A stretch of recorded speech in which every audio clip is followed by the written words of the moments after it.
My name is Gavin Evans, and this is my spoiler-filled review for Deadpool and Wolverine. So if you haven't seen it, stay away because I will be going in depth.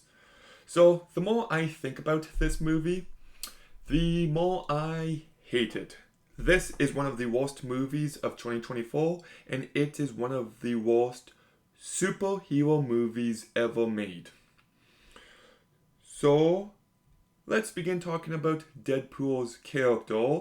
And this movie begins, and Wade and Vanessa are broken up.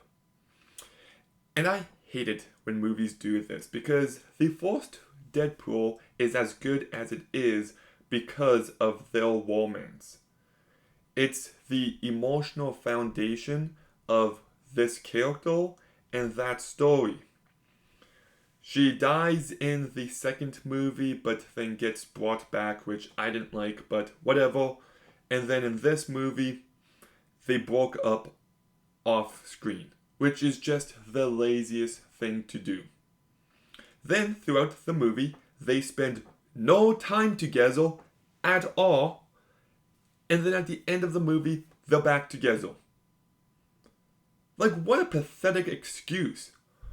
It reminded me of Indiana Jones in The Dial of Destiny, where it begins and Indiana Jones and Marion broke up again, and then they spend no time together, and then she shows up at the end just so he can have a happy ending. It's like, why not keep them together to begin with?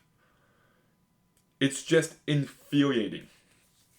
I'm going to use Uncharted 4 as a good example here because there's plenty of romantic drama within that game, but Nathan and Elena, we get all the drama, all the conflict, and all the resolution all within the same story. That is doing it properly. This is how you do it completely wrong. And there's just nothing else to this character. He just feels very one note by this point, and I wish they would give him more to do. Like, yes, we like him because of the jokes and all that, but there's gotta be more. There's got to be growth and character progression, and they just refuse to do that. And then we get Wolverine, which I think it was a mistake to bring Hugh Jackman back. He did a great job for a very long time. But it just seems pathetic that they can't move on past him. The dude's almost 60. Like, I know the movie makes jokes about it, but like, just let it go. Move on. He had the perfect ending with the ending of Logan. And the movie even kind of teases you with a Henry Cavill Wolverine, which I'm like, yeah, he could maybe do a good job. But nope, just going to keep doing Hugh Jackman, and it seems like he's not going away anytime soon. And I really hated his character arc. So much of it is cliche by this point. It just seems like it's there for the sake of it. And then X-23, who he hasn't met before, goes up to him. They talk about it for like 2 or 3 minutes, and then she walks away, and now he's a changed man? Like, why? Like, the relationship between Logan and X-23 works in Logan because they spend time together. This movie isn't willing to do that work. It's just relying on your pre-existing knowledge of Logan to give you some sense of a character arc, but it's just as phony as can be. So I found that to be infuriating as well.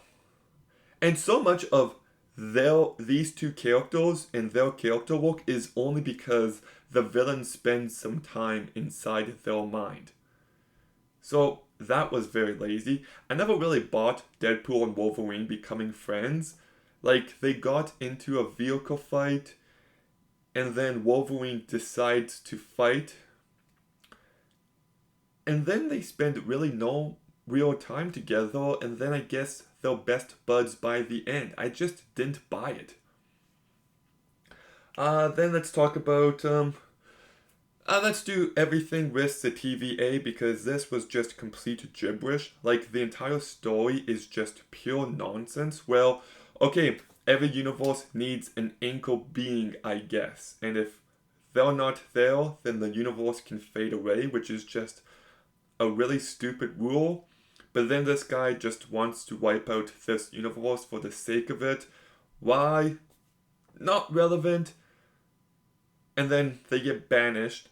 And then at the end of the movie, they're going to make the one girl's going to destroy like the multiverse or whatever, and they have to sacrifice themselves, and it's going to kill them, but then it doesn't, and it's just like, what's the point of having rules if you're not going to follow up on them? And then at the end of the movie, the TVA is like, oh yes, we can bring all those characters back, we can do this, and Wolverine, you can stay here. It's just the perfect ending. Like, what a bunch of contrived bullshit.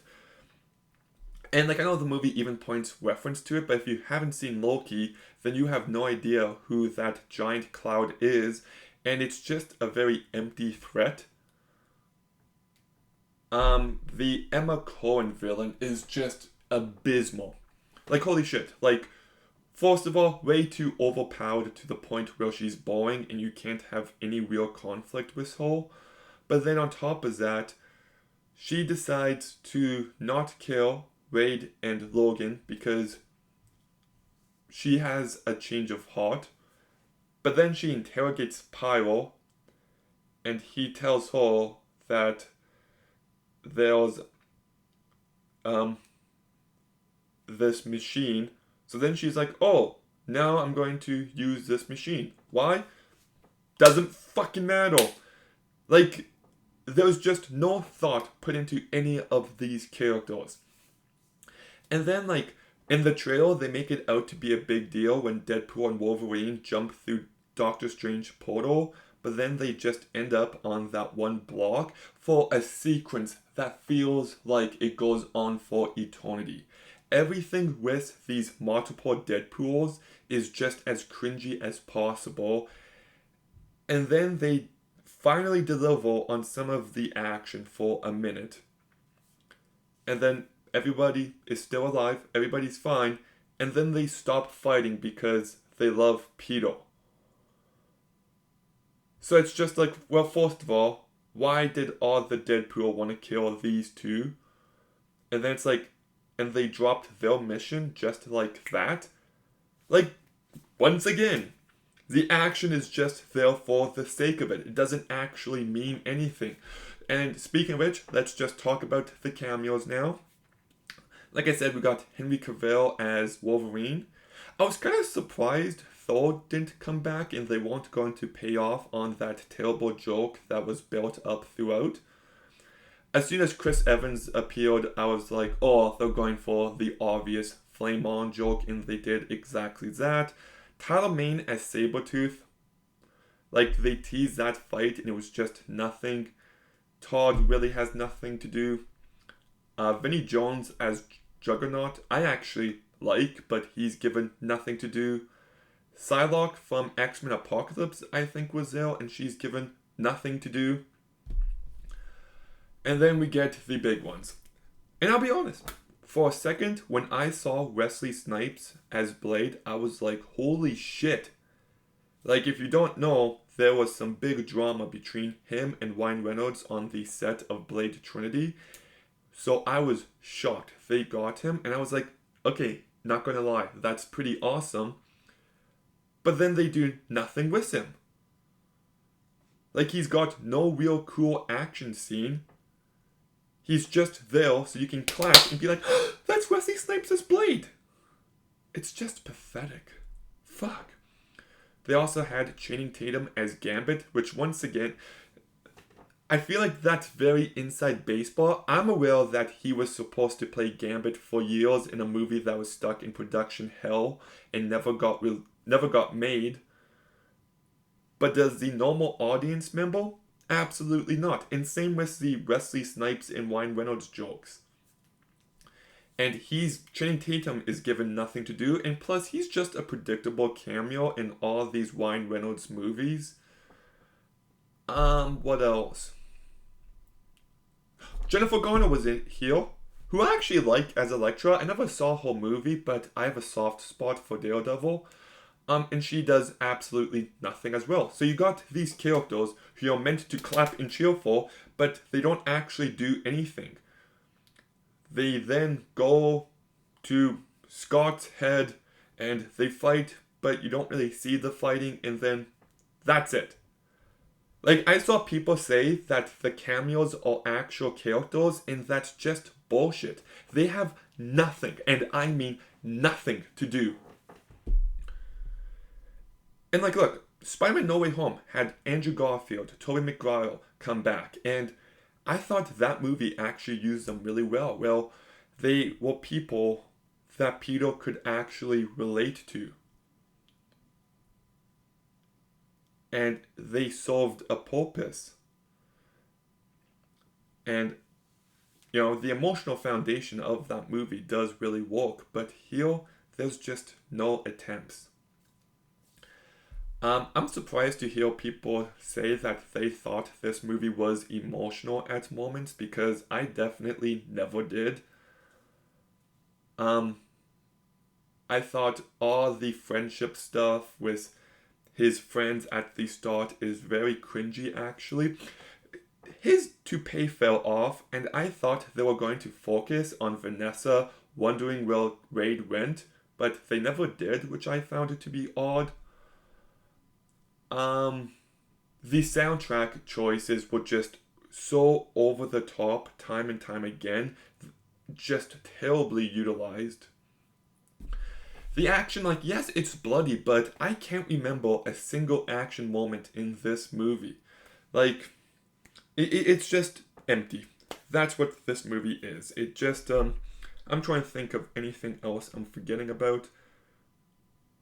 Well, like I said, Pryor's in the movie too, but he has nothing to do. The end credits joke was pretty good.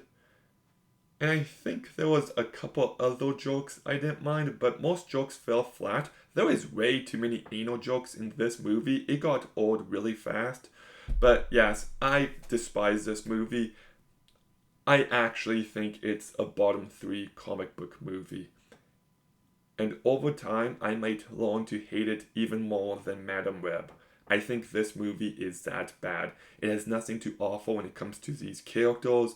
It's lazy, it's pathetic, it's terribly made, it's just absolutely abysmal. And I guess people are loving it and it's all subjective, but if this is the future of the MCU, the biggest franchise of all time, I think it's pretty fucking bleak. So, anyways, what did you think about Deadpool and Wolverine? Let me know in the comments down below. Make sure you like, comment, subscribe. Stay tuned for more videos soon. And Gavin,